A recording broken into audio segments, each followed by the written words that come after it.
నిజంగా. ఎందుకంటే నాకు ఎవరన్నా బాధలో ఉన్నారంటే ఫస్ట్ నాకు భయం వేస్తుంది. ఎందుకంటే ఆ ప్లేస్లో నేను ఉండకూడదని కోరుకుంటాను. అలాంటి దాంట్లో నేను ఎవరన్నా ఆనందంలో ఉన్న పబ్లో పార్టీలన్నా నేను 90% వెళ్ళను. ఎందుకంటే ఆల్రెడీ వాళ్ళు హ్యాపీగా ఉన్నారు. నేను వెళ్ళి వాళ్ళని ఏమి పెంచక్కర్లా.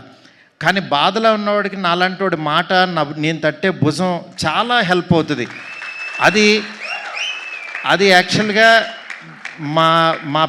నేను పెరిగిన వాతావరణంలో మా నాన్న అవ్వచ్చు, మా అమ్మ అవ్వచ్చు, మా ఇంట్లో వాళ్ళ పెంపకం నుంచి అది వచ్చింది నాకు. అందుకే నేను ఇప్పుడు నాకు పెద్ద సాంగ్స్ మేకింగ్లో ఉన్నా, చాలా బిజీగా ఉన్నా. అలాంటి దాంట్లో కూడా విజయ్ గారిని రోజు మాట్లాడుకుంటూ నేను ఫారెన్ వెళ్ళినా. ఆయన ఏంటంటే మంచి సినిమా తీశాడు, బార్బరిక్. నేను పాపం ఆ డైరెక్టర్ కూడా చాలా మంచి డైరెక్టరు. 100 సార్లు చెప్పా, గురు ఆ టైటిల్ బార్బరిక్ అంటే అదేదో బార్బిక్యూ లాగా ఉంది, ఎవరికి అర్థం కాదు, నువ్వు ఆలోచించని 100 టైటిల్స్ పంపించా. రోజు ఒక టైటిల్ చెప్తే ఎక్కదేమో అని లోగోస్ రాసి పంపించేవాడిని. పంపించినా సరే ఆయన ఏంటంటే పాపం ఒక ట్రాన్స్లో ఉన్నాడు. ఆయన ఏంటంటే ఆ సినిమా గురించి ఆ కథ బార్బరిక్ అనే ఒక దేవుడని ఫీల్ అయ్యాడు పాపం. మనం ఫీల్ అవ్వటం వేరు, ఆడియన్ ఫీల్ అవ్వటం వేరు. ఆడియన్ మనసులో లేని దేవుణ్ణి మనం తీసుకెళ్ళాం. ఇది చెప్పినా సరే నేనేంటంటే యాజ్ ఎ డైరెక్టర్గా ఇంకో డైరెక్టర్ నేను ఫోర్స్ చేయలేనని యాక్చువల్గా నేను అది సర్లే మీరు నమ్మారు కదా వెళ్ళిపోండి అని చెప్పి అన్నాను.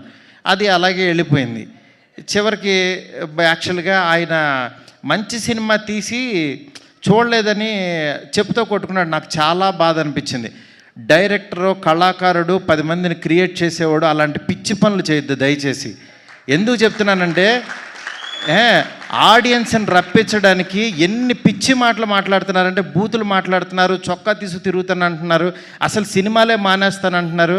అసలు ఒక సినిమా ఆడకపోతే నువ్వు ఎంత దిగజారిపోతావా, ఎంత దారుణంగా మాట్లాడతారా అంటే ఈ సినిమా కాదు ఇంకో సినిమా ఆడుతుంది, అంతేగాని సినిమాలు మానేస్తా, నేను రాను, ఎవరిని చూడొద్దు, చొక్కా ఇప్పదీసి తిరుగుతా, బూతులు మాట్లాడతారు. ఏంటి అసలు ఇది?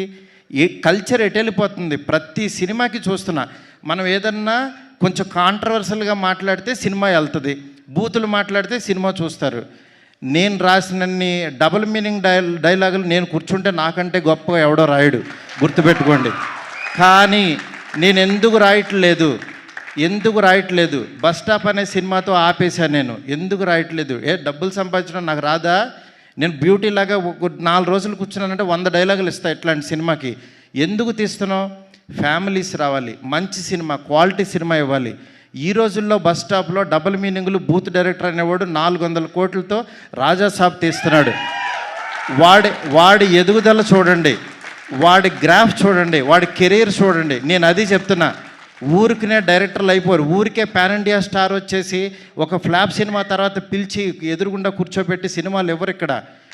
ఊరికినే సినిమాలు ఇచ్చారు అని అంటే ప్రభాస్ వాళ్ళ మనసులో నేనున్నా.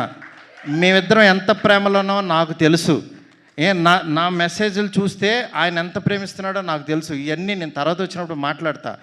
బట్ యాక్చువల్గా నేను ఎందుకు చెప్తున్నానంటే ఇదంతా సినిమా ఆడించాలని చాలా ఒక ఫ్రస్ట్రేషన్తో, ఒక స్ట్రెస్తో, ఒక ప్రీ రిలీజుల్లోనో దేంట్లోనో ఇష్టం వచ్చినట్టు మాట్లాడుతున్నారు. అలా కాదు. సినిమాని నమ్మండి, కంటెంట్ నమ్మండి. జనం ఎప్పుడు మంచి సినిమా తీస్తే చూస్తారు. మనం 1000 రూపాయలు పెట్టి వాళ్ళ జేబుల్లోంచి దోచేస్తున్నాం. వాళ్ళకి మంచి సినిమా ఇవ్వాల్సిన బాధ్యత మంది. ఆడెవడో రాలేదని తిడతారేంటి? అసలు రాలేదని చెప్పుతో కొట్టుకుంటారా? నాకు చాలా బాధ కలిగింది యాక్చువల్గా.